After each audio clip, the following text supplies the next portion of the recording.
계속해서 우리에게 복음이 왜 필요한지에 대해서 말씀을 나누고 있습니다. 로마서 2장에 바울은 지금 유대인들에게 복음을 전하고 있습니다. 이번 주일에 읽었던 본문이 17절부터 29절인데 이때 바울이 유대인이여라고 이렇게 시작을 하고 있고요.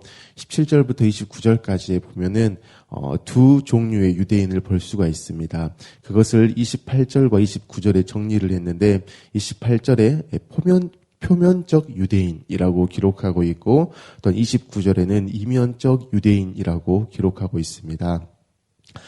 왜 표면적이라고 했고 이면적이라고 했을까요? 그 이유는 복음은 누구에게나 필요한 것이며 또한 복음이 무엇을 해내는가 이것을 말씀하기 위해서 바울이 이렇게 표현을 했습니다. 단순히 유대인에 대해서 표면적인 것, 이면적인 유대인 이것을 나눠서 특징이 이렇다라는 어떠한 정보만을 제공하려는 것이 아닙니다. 우리 인생에서 표면적 유대인, 이면적 유대인의 모습을 보여줌으로써 복음만 필요한 것이 복음만 필요한 것 그것을 이야기한다라는 것입니다.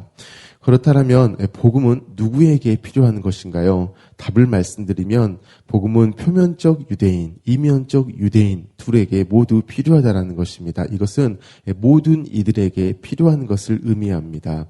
왜냐하면 복음이라는 것은 우리를 구원하시기 위한 하나님의 방법만이 아니고요. 복음은 우리를 구원하신 하나님의 방법임과 동시에 우리의 삶의 목적이기 때문입니다. 그래서 예수 믿고 구원받은 자로서 살아가야 할 이제 표면적 유대인들에게도 복음은 필요하며 또한 구원을 받아 이면적 유대인으로 사는 자들에게도 여전히 목적이 복음이기 때문에 목적이 예수님이시기 때문에 복음이 필요하다라는 것입니다. 복음이신 예수님이 우리를 구원하셨고 또한 그것이 하나님의 방법이고요. 또한 그 예수님이 우리의 삶의 목적이라는 것입니다. 그래서 바울은 표면적 유대인, 이면적 유대인 그들에게 곧 모든 이들에게 여전히 복음이 필요하다라는 것을 이야기하다라는 것이죠. 그렇다면 이처럼 모두에게 필요한 복음 그것이 무엇을 해낼까요?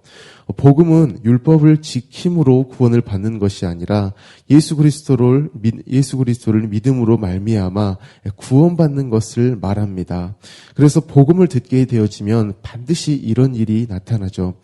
죄인을 구원하신 하나님의 열심 그것을 볼 수 있습니다. 그런데 그 죄인을 위한 하나님의 열심 근데 그 죄인이 남이 아니라 나라는 것, 나를 향하고 있는 열심이라는 것을 알게 되어진다는 것이죠. 그래서 복음을 우리가 듣게 되어지면 결국에는 나를 향한 열심 때문에 믿어지는 그 일들이 있게 되어지는 것입니다. 이것이 복음이 하는 일입니다. 그런데 표면적 유대인들은 이 말씀 가운데에서 보면 율법을 지킴으로 구원을 받는다라고 생각을 했습니다. 그래서 그들은 문자적으로 온갖 율법들을 지키려고 애를 썼습니다. 하지만 지키면 지킬수록 결국 지켜낼 수 없음을 경험하죠. 그러다가 그들이 택하게 되어진 방법이 무엇이냐면 몇 가지 지켜낸 그것을 근거로 지키지 않는 그들을 정죄하고 또한 그들에게 그것을 지키라고 이렇게 가르치는 선생 노릇을 하게 되어진다는 것이죠. 그것을 17절에서 20절까지 이렇게 말씀합니다. 유대인이라 불리는 내가 율법을 의지하며 하나님을 자랑하며 율법의 교훈을 받아 하나님의 뜻을 알고 지극히 선한 것을 분간하며 맹인의 길을 인도하는 자요 어둠에 있는 자의 빛이요 율법에 있는 지식과 진리의 모본을 가진 자로서 어리석은 자의 교사요 어린 아이의 선생이라고 스스로 믿으니라고 기록합니다. 이렇게 표면적인 유대인들 사실 그들은 계속해서 그 율법을 지켜냄을 통하여서 자신의 어떠함을 드러내는 사람들입니다. 이렇게 선생 노릇을 하는 표면적 유대인들에 대해서 바울은 21절부터 이렇게 이야기를 합니다. 그러면 다른 사람을 가르치는 네가 네 자신은 가르치지 아니하느냐? 도둑질하지 말라 선포하는 네가 도둑질하느냐? 간음하지 말라 말하는 네가 간음하느냐? 우상을 가증히 여기는 네가 신전 물건을 도둑질하느냐? 율법을 자랑하는 네가 율법을 범함으로 하나님을 욕되게 하느냐? 기록된 바와 같이 하나님의 이름이 너희 때문에 이방인 중에서 모독을 받는도다라고 이야기합니다. 남들은 그렇게 가르칩니다. 남들에게는 그렇게 율법의 어떠함을 요구합니다. 하지만 실제적으로 이런 표면적인 유대인들은 그렇게 살아내지 못했다는 것이죠. 언행일치가 안 된 것입니다. 그래서 바울은 이러한 표면적 유대인들에게 복음이 무엇인가를 29절에 이야기를 했다는 것입니다. 제가 바른 성경으로 29절을 읽겠습니다. 오직 내면적인 유대인이 유대인이며 의식법의 문자에 의해서가 아니라 성령에 의해서 마음에 받은 할례가 참 할례이다라고 기록하고 있습니다. 유대인들은 태어나게 되어지면 8일 만에 할례를 받습니다. 그런데 그 할례 받은 그것 자체가 너희를 율법대로 살게 하는 것이 아님을 이야기하죠. 영으로 받은 할례, 곧 나는 죽고 예수로 사는 구원이 우리로 율법을 지키며 살게 한다라는 것을 바울이 이야기했습니다. 그러므로 사랑하는 성도 여러분, 성령에 의해서 마음에 할례 받은 그러한 그리스도인의 삶을 살아가시기를 축복합니다. 성령에 의해서 마음에 받은 할례, 이게 아니면 우리도 여전히 표면적 유대인, 곧 종교인으로서 살아갈 수밖에 없기 때문입니다. 단순히 그냥 내가 교회 다니니까, 목사니까, 어떤 직분을 가졌으니까, 누가 봐도 나는 교회 다닌 사람이니까 나 스스로 어떤 신앙생활을 해 나가려고 한다라는 것입니다. 아브라함이 그랬죠. 하나님의 약속, 그를 향하신 하나님의 약속을 아브라함은 그 스스로 이루려고 했습니다.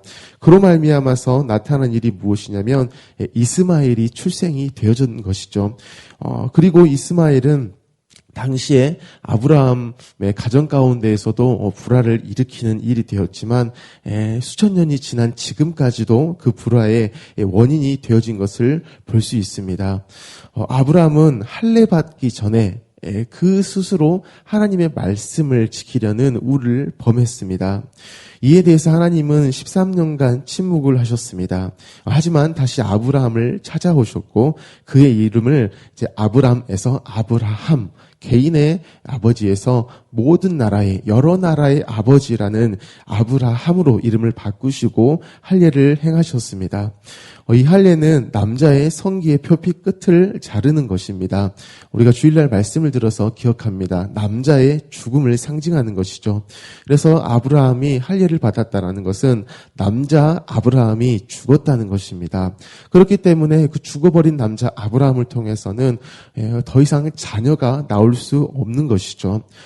하나님께서는 이러한 상태에 있는 아브라함, 할례를 행하시고 죽은 상태에 있는 그 아브라함에게 그런데도 말씀을 지키심을 성경이 기록합니다. 창세기 21장 1절입니다. 여호와께서 말씀하신 대로 사라를 돌보셨고 여호와께서 말씀하신 대로 사라에게 행하셨으므로 사라가 임신하고 하나님이 말씀하신 시기가 되어 노년의 아브라함에게 아들을 낳으니 아브라함이 그에게 태어난 아들 곧 사라가 자기에게 낳은 아들 이름을 이삭이라 하였고라고 기록합니다.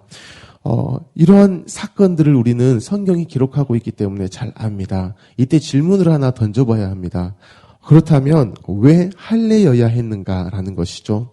성경에서 그냥 할례를 해라라고 하니까 해버리는 그로 말미암아서 나타나는 일이 표면적 유대인의 어떠함입니다. 왜 할례를 행하셨는가 이 부분을 알아야 한다는 것이죠. 할례가 하나님과 우리의 관계를 정의해 주기 때문입니다. 할례가 하나님의 그 열심이 우리를 향하고 있다는 것을 말해 준다는 것이죠. 그래서 우리에게 하신 그 약속, 그것은 하나님으로만 지켜짐을 또한 할례가 말씀하는 것입니다. 나는 그 하나님의 약속이 이루어지는데 기여한 바가 전혀 없는 죽은 존재를 이야기하는 것이죠. 그래서 내가 살아있기만 한다라면 반드시 이스마엘이 나타나 버리는 그러한 존재라는 것을 또한 이야기합니다.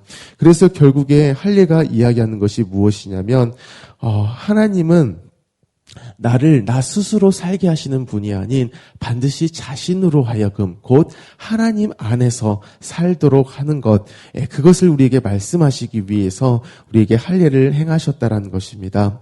그런데 이때에 하나님으로만 산다라는 것, 이것은 모든 영역에서 일어나는 것을 우리가 기억해야 합니다. 큰 일, 작은 일, 이것을 가리지 않는다라는 것이죠.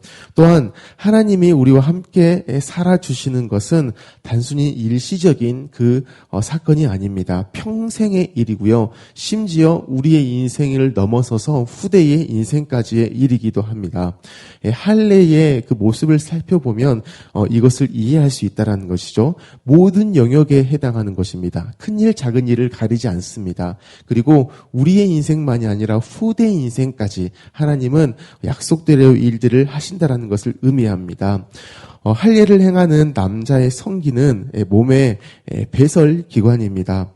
그래서 매일 화장실에서 소변을 볼 때마다 표피 끝에 이루어진 그 할례를 보게 될 때 하나님이 누구이신가를 늘 생각하게 된다는 것이죠. 소변 보는 일처럼 우리에게는 이렇게 사소한 일, 일상, 이 모든 것 가운데에서도 하나님이 함께 하시는 것이죠. 그 하나님의 열심이 나의 작은 일이든 큰 일이든 모든 일 가운데에 함께 하신다라는 것입니다. 또한 나의 모든 일이요, 하나님이 아니시면 안 되는 것을 우리는 또한 느낄 수 있다라는 것이죠.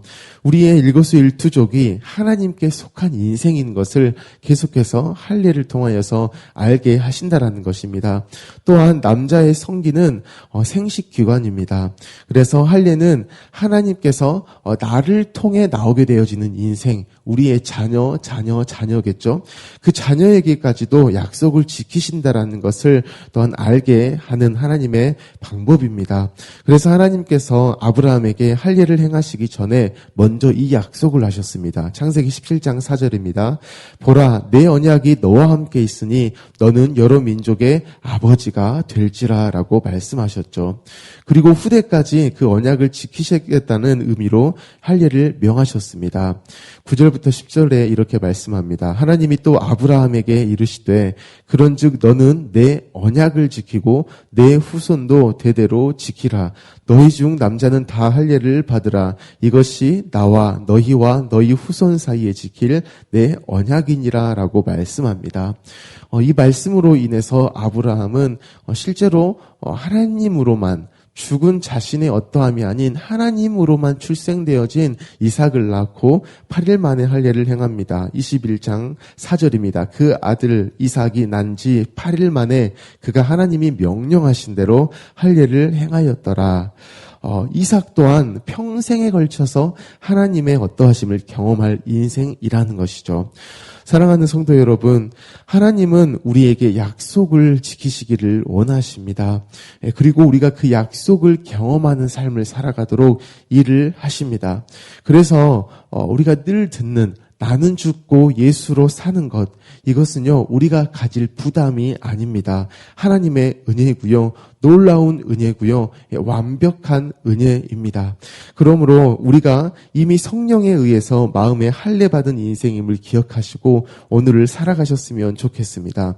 이면적 유대인으로서 말씀을 또한 이렇게 지켜짐을 경험하며 살아갈 수 있는 것입니다. 나 스스로는 절대 그러한 실력과 확실성을 우리는 보장할 수 없습니다. 하지만 여전히 유일하게 율법을 지키실 수 있는 그 예수님이 우리와 함께 살아주시기 때문에 우리에게는 그 실력과 확실함이 있다라는 것입니다. 그래서 그 예수님과 동행하시면서 담대히 살아가셨으면 좋겠습니다. 오늘 하루가 바로 그 하루입니다. 표면적 유대인으로서 계속해서 두려움 가운데 나 스스로의 열심으로 살아낼 것이 아닌 이미 성령에 의해서 마음에 할례받은 자입니다. 하나님이 우리에게 행하신 일이 그것입니다. 그로 말미암아서 하나님이 약속하신 것이 삶 가운데에 너끈히 드러나버릴 인생, 그것이 바로 저와 여러분의 인생입니다. 오늘 하루 그 말씀을 충만하게 경험하시기를 예수님의 이름으로 축복합니다. 아멘. 우리 주신 말씀을 가지고 이 시간 함께 기도하겠습니다. 계속해서 복음이 왜 필요한지에 대해서 말씀합니다. 단순히 우리의 삶 가운데에 복음이 필요한 것, 그래서 어떠한 문제를 해결함 때문이가 아니고 우리의 삶의 목적이 복음이기 때문입니다. 바로 우리 삶의 목적이 예수 그리스도이기 때문입니다. 계속해서 복음에 대해 들을 때에 하나님 적용되어지는 영역들을 더욱더 확인하게 하십시오. 나의 어떠한 어려움의 해결 차원에서의 복음만이 아니라 그러함에도 불구하고 복음만을 붙드는 그 경험이 또한 있게 하여 주십시오라고, 오늘 하루 가운데 그것을 경험하게 하십시오라고 기도하시기 바랍니다. 우리 성도님들의 가정과 직장을 위해서 기도하시고 청년부를 위해서 기도해 주실 때에 직장과 또한 청년들이 다니는 학교 가운데에 계속해서 복음의 능력을 우리 청년들이 경험하고 그것이 흘러가도록 청년부를 위해서 기도하시기 바랍니다. 우리 담임 목사님의 성령의 충만함과 영육간의 강건함을 위해서 목사님의 가정을 위해서 기도하시고 나라를 위해, 민족을 위해, 북한 땅을 위해서, 또한 열방을 위해서 기도하여 주시기 바랍니다. 우리 광신대학교를 위해서 기도하실 때에 우리 모든 학생들이 예수님을 바라봄을 통하여서 성실함으로 공부할 수 있도록, 그로 말미암아서 2020년 2학기도 배워야 할 모든 것들을 잘 배워나가는 학생들 되기를 기도해 주시기 바랍니다. 우리 모든 기도 제목을 가지고 함께 기도하겠습니다. 사랑이 많으신 하나님, 너무나 감사합니다. 하나님, 우리 모든 인생 가운데에 하나님 유대인의 모습들이 있음을 말씀을 통하여 듣습니다. 그래서 우리에게 여전히 필요한 것이 복음임을 이 시간 계속해서 확인하게 하시고 그 복음만을 붙들어 나가는 삶을 살게 하시니 너무나 감사합니다. 복음이 아니면 살아갈 수 없는 존재임을 기억합니다. 그것을 할례를 통하여서 늘 확인하며 나아갑니다. 하나님, 모든 삶의 영역 가운데 일하시는 하나님을 보게 하시고 또한 그 하나님의 일하심이 나로 끝이 아니 나의 후대까지 이어진다라는 하나님의 말씀이 또한 이루어지는 하심을 우리가 할례를 통하여서 또한 예수 믿는 것을 통하여서 늘 보게 하여 주시옵소서.